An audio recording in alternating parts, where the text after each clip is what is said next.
Alright,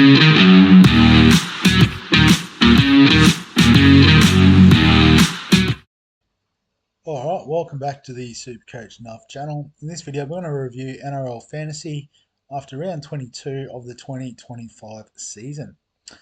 So what was a good week in the end for us with a 967, which was good enough to score in the top 1,000 for the round.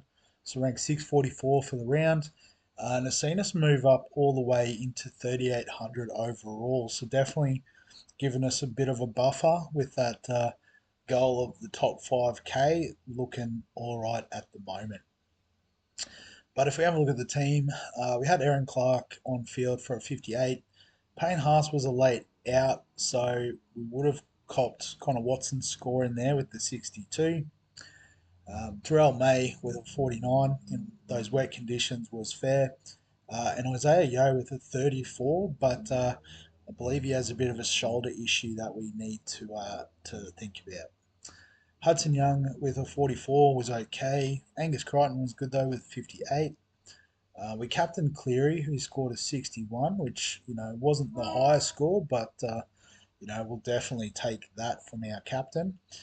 Nico Hines with a 50 was quite good, and then Adam Dewey, one of the standouts this week, with an 82. So probably wasn't expecting that from him, but he was awesome.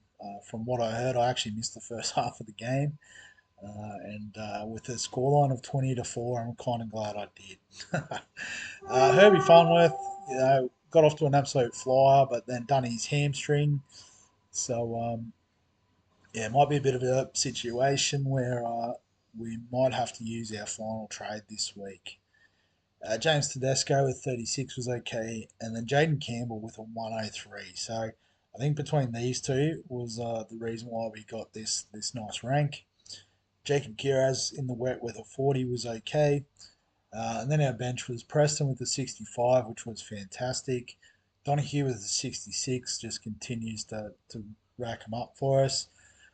The punt on Lockie Galvin didn't quite pay off this week with 21, but in those conditions, you can't be too critical.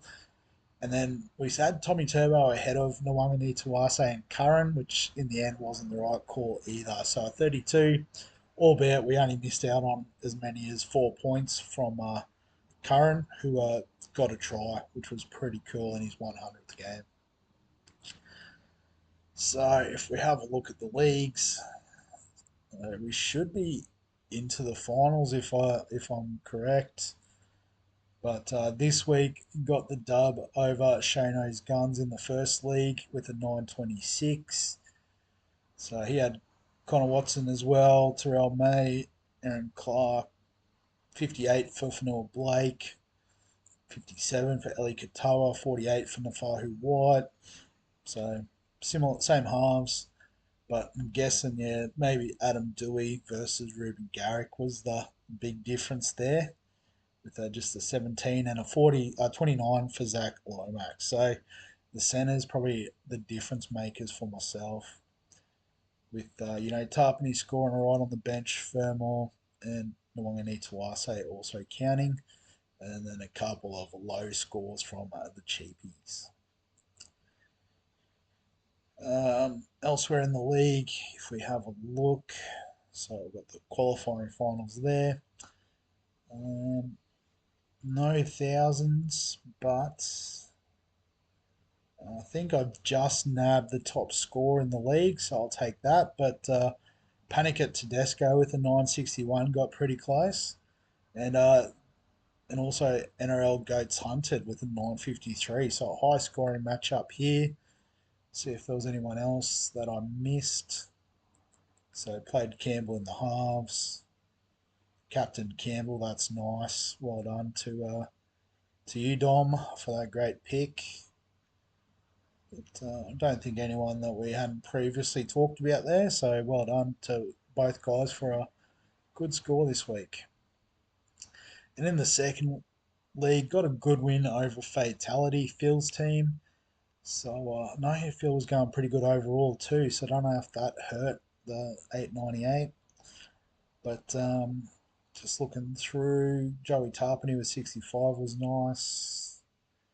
But maybe no Cleary didn't help. Also, Captain Farnworth, that's a bit stiff given how well he was going. Um, and then Drinkwater was a bit flat. Had Campbell on the bench, so that was the same. But I guess also playing Galvin, Fermor was okay. But yeah, some good stuff there. Elsewhere in the league, so again another top score for myself. But Para Beast, Sahan's team with a 927 was the closest.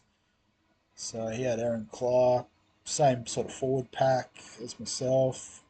Had Isaiah Katoa with 49, Fermor, and Drinky was different. And then would have got Wishart score because Nafahu White would have, or sorry, Tarpany would have slotted in the starting team.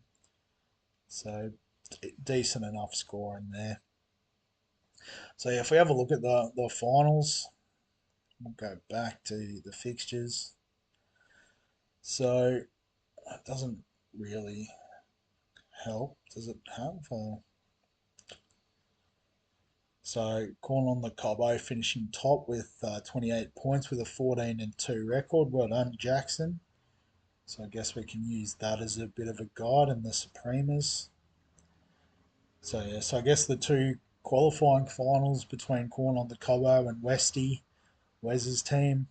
And then the Supremas up against Schmick Richards, so a couple of Bulldogs men there, which is good stuff. And then the Eliminators is myself against Jeremy's team, Rooster, and Titanic, Vimal's team, up against Panic at Tedesco. And in the second league, so I'll have a look at the ladder. So Fatality, despite the loss there, finishing 19 and 3. So pretty awesome record this season. I finished second, so I'll take that. So I guess that means that the finals are Fatality against Sydney Sweeney's in the first qualifying final, and I've got Para Beast. So saying went all right this week, so we'll see how we go. And then Too Easy against Crocodile Dumfries, and the Shermanators up against the Yorkshire Yowies. But in saying that, we need to work out what we're doing with the team this week. Because obviously we've got a couple of guys on bye, we've got a couple of injuries we need to navigate. So I think we need to swap out May, put Donahue in at hooker so we can put Clark on field.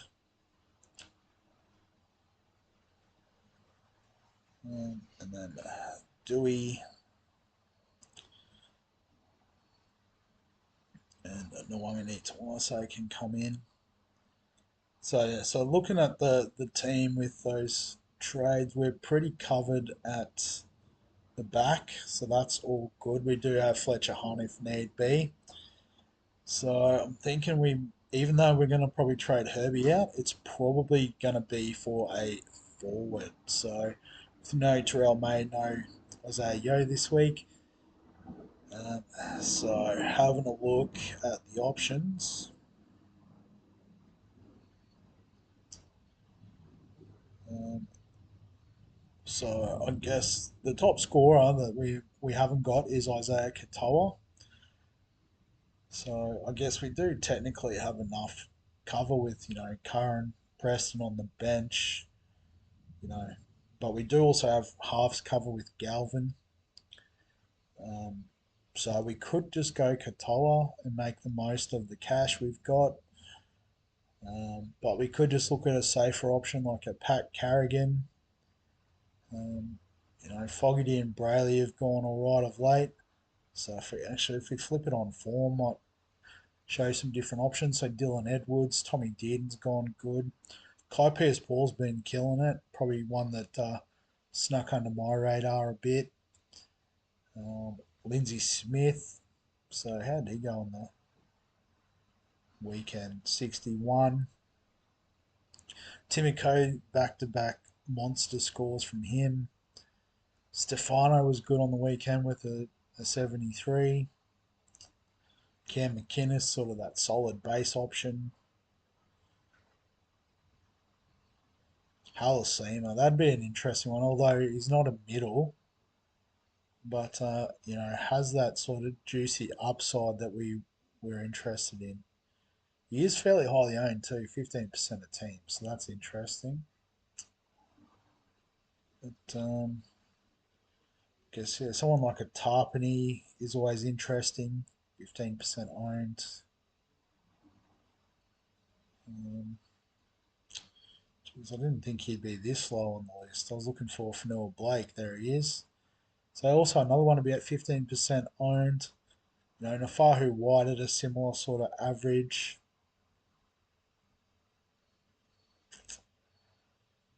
So I might just go back to the overall averages. Oops, put it that way. So yeah, so you can see Tarpany features a lot higher. It's just been a little bit down of late. Well, not really. 52 compared to 56. Uh, got Carrigan there. Max King, pretty solid sort of average. So I guess the options that I am considering is a Joe Tarpany, Fanua Blake, and Nafahu White. Just I guess with the other two, they do have a bye. So Nafahu White will play all 5 games. Obviously, the dual position is handy as well. So I'm thinking it's going to be Nafahu White. So if we confirm that. And so we are running the gauntlet without any trades, but hopefully we do have a bit of cover.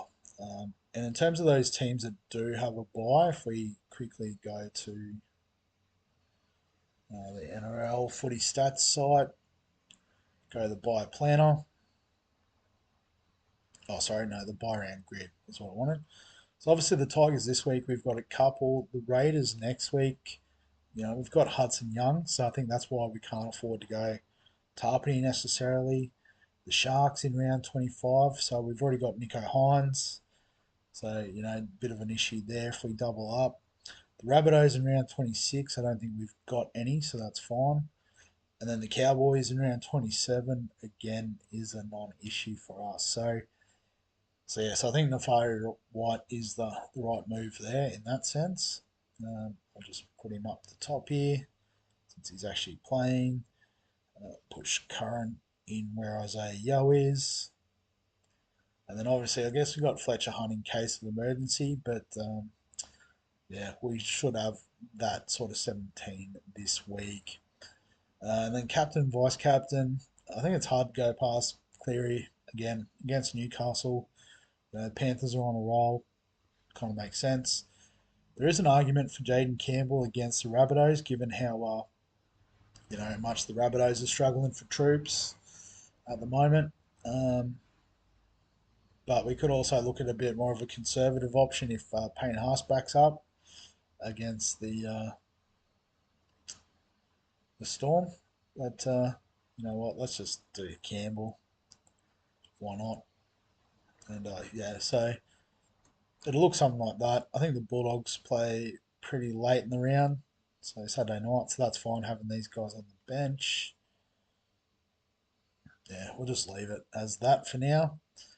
And it's a bit yuck seeing all that cash on the bench, but that's how it goes sometimes.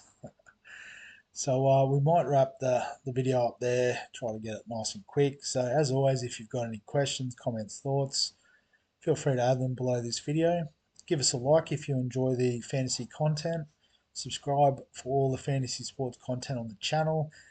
Also join the Discord, trying to get that up off the ground. So if that's your thing, get around that. But other than that, we'll catch you in the next one.